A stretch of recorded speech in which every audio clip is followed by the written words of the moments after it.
인베스팅닷컴 기준 검색 순위 상위 기업입니다.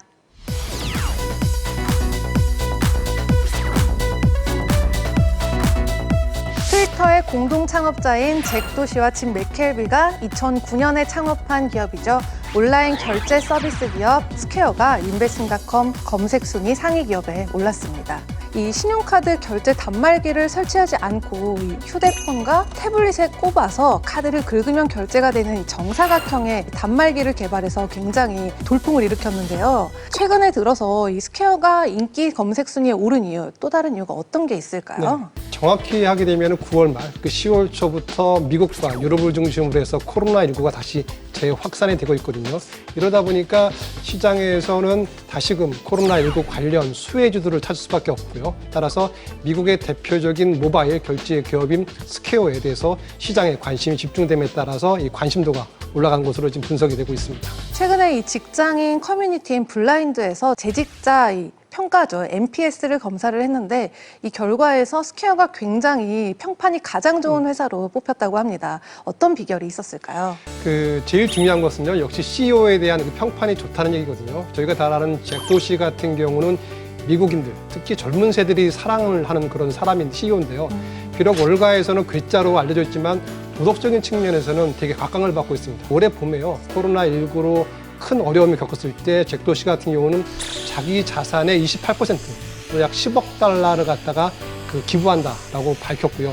그러다 보니까 이 스퀘어의 그 목표도 소상공인, 이렇게 자기의 철학에 맞는 그런 비즈니스 모델을 갖다 보니까 시장에서 많이 좋아한 상태에다가 이 회사의 직원들에 대한 페이라든지 아니면 보수가 상대적으로 높다 보니까 이 근방에 근무하는 사람들로부터 많은 평판과 지지를 받는 것으로 지금 풀이가 되고 있습니다. 네, 스퀘어의 주요 사업을 살펴봤더니 크게 4가지로 나눠볼 수가 있었습니다.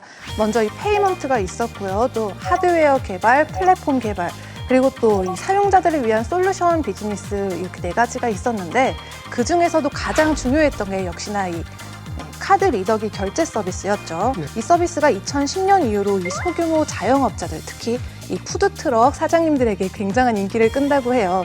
이 스퀘어의 다른 사업들은 또 어떤 것들이 있을까요? 네, 가장 먼저 지켜봐야 될 것이요, Pay with Square라고 해가지고요. 이게 어떤 거냐면은 현금이나 신용카드 없이 얼굴 인식만으로서 결제가 가능한 서비스인데요.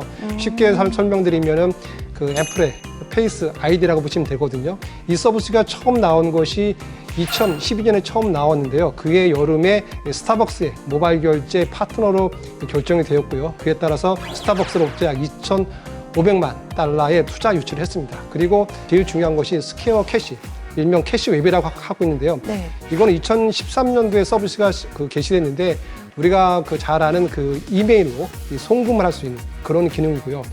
스퀘어 대출 서비스가 있고, 그다음에 급여 관리 플랫폼 서비스 등 다양한 온라인 결제 시스템을 지금 제공하고 있는 그런 비즈니스를 지금 하고 있습니다. 이 스퀘어의 성장성이 굉장히 높은 편인데 과연 이 매출 구조도 전체적으로 쭉 증가하고 있는 모습인데 어떤 이유 때문에 이렇게 늘어나고 있을까요? 그러니까 전체적으로 매출이 다 좋아지고 있는데요. 최근에 매출 비중에 가장 증가에 중요한 역할을 차지하는 것이 구독 서비스 분야하고 그다음에 비트코인 분야인데요. 특히 주목할 만한 것은 구독 서비스 분야거든요. 최근에 일반 기업들이 구독 서비스 분야의 매출을 늘리다 보니까 이 관련 매출이 늘었거든요. 그래서 2분기에만 이 관련 매출이 전년 동기 대비해서 70% 늘어나는 그러한 폭발적인 신장력을 지금 보이고 있는 상황입니다. 이 국내 기업과 비교를 해봤을 때 딱 떠오르는 기업이 있는데 현재 시장 점유율이 38%를 차지하고 있는 이 다나를 꼽을 수가 있을 것 같아요. 네, 그러니까 다날도 우리나라의 대표적인 모바일 결제 서비스 회사인데요. 2004년도에는 대만, 2005년도에는 중국, 그리고 2006년도에는 미국을 필두로 해가지고요. 해외 비즈니스를 좀 확장하고 있고요. 최근에는 이 온라인뿐만 아니라 오프라인 결제 시스템에도 지금 발을 들여놓고 있는데요. 작년 말이죠. 삼성페이와 전략적 파트너십을 맺었거든요. 오프라인 시장에서도 지금 영업력이 지금 확장되고 있는 상태이고요. 특히 최근에는 소액 결제 비중이 가장 많이 나타나는 것이 편의점이거든요. 그래서 편의점에 대한 가맹점을 늘리고 있고, 특히 최근에 주목해 봐야 할 것은 뭐냐면 중국의 텐센트라고 아시죠? 네네. 이 텐센트가 국내의 디지털 결제 시장에 진입한다라는 얘기가 나오면서 최근에 다날의 주가도 그에 따라서 연동되는 그런 움직임을 좀 보인 상태입니다. 그럼 다시 스퀘어로 돌아와서 김수현 이사께서 생각하는 스퀘어의 리스크는 어떤 것이 있을까요? 크게 두 가지로 볼 수가 있겠는데요.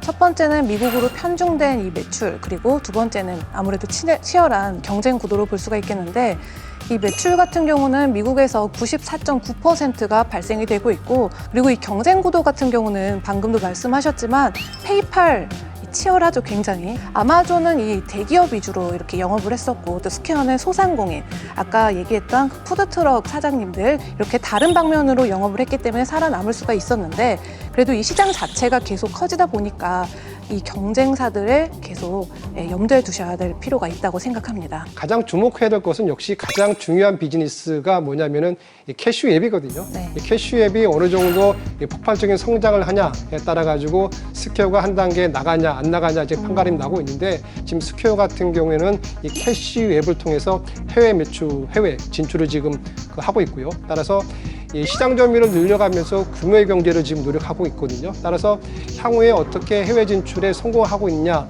없냐를 갖다가 지금 저희가 잘 따져봐야 될 것 같고요.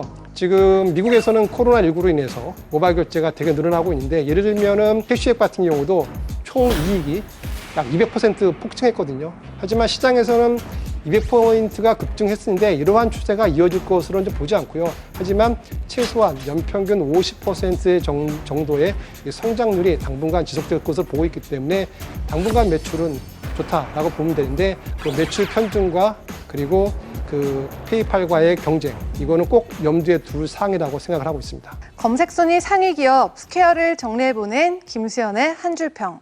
앞으로가 더 기대되는 스퀘어의 독주. 은행들 이거 조금 더 긴장해야 되지 않을까요? 방송 보시면서 스퀘어에 대해서 더 궁금한 점이 있거나 이 기업에 투자를 해보고 싶다 하시는 분들은요, 카카오톡 채널에서 필살기 해외 투자를 검색하신 후 친구 추가해주세요.